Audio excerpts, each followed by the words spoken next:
Hello and welcome back to Cities Skylines Better Cities, and in today's episode we're going to be talking about the mode that I think is absolutely essential if you are doing some serious city planning.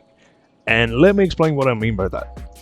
So whenever you plan your city, you generally have an idea of what each district is going to be known for, what it's going to do, and what kind of buildings, what kind of industry, or what kind of residential you're going to have in it. And if you take a look at the city at its current state, you can notice that there are plenty of areas that have high-rise buildings. There is like a lot of areas with mid-rise buildings and a little bit of a low-rise neighborhoods down here on the side of the city, and even further away you can see a town and a couple of villages in the background.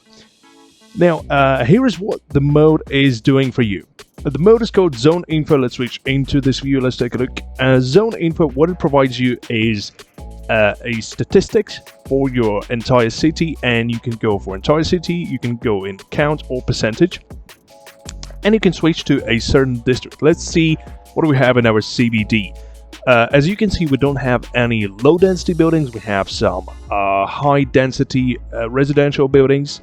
We don't have any self-sufficient buildings, and we do have a total of residences and a total of commercial buildings.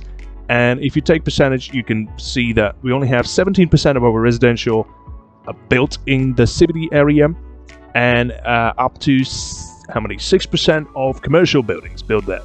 And now if we switch to our green district, which is called it's called Spring Park. Spring Park is our sustainable district. Let's take a look at what's happening there. Spring Park down here. Count and percentage. Let's take a look. Percentage of residential low density, only 6%.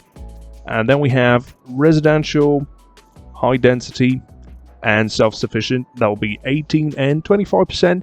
Commercial is only 19% total. And if you take a look at the industry, it's like 1%. A little bit of farming, I don't know where it's coming from. It's not supposed to be there, so now I know there is something funny going on there, and we need to take care of that. And we have generic offices that are only 2%. Let's take a look at different districts. Let's take a look. We have Highland Park. That's quite a populated area. Let's take a look at the Highland Park. So here we have plenty of residential building. If you can see, we have 266 high density buildings. Most of them are high rise, as you can see down here at the Highland Park. And the commercial, we have plenty of low density commercial. We don't have any high density commercial, which is a little bit weird for this area. We have a little bit of farming somehow, which is slightly weird because okay. Now that makes sense. You can see that the border of the district is in the wrong place, so we're jumping into this Linden Hill district. So this is where all the industry buildings are coming from. And then we have plenty of offices, and we have a little bit of unzoned and zoned areas. And total, you can see how many buildings we have in this area. So here's how it works. You see, when you build a CBD, your central business district, you're generally going to have mostly offices, a little bit of a residential, and a lot of commercial. And that is something that we don't have at the moment. So now I know what I need to build and what I need to remove from the area. And when it comes to drawing the borders, now I know that Highland Park, for example, has some buildings that it's not supposed to have, and it's going over the canal, which is probably wrong as well. It should have ended on the other side of the canal. And here it's also jumping into the Spring Park territory. So that is also something that needs to be addressed.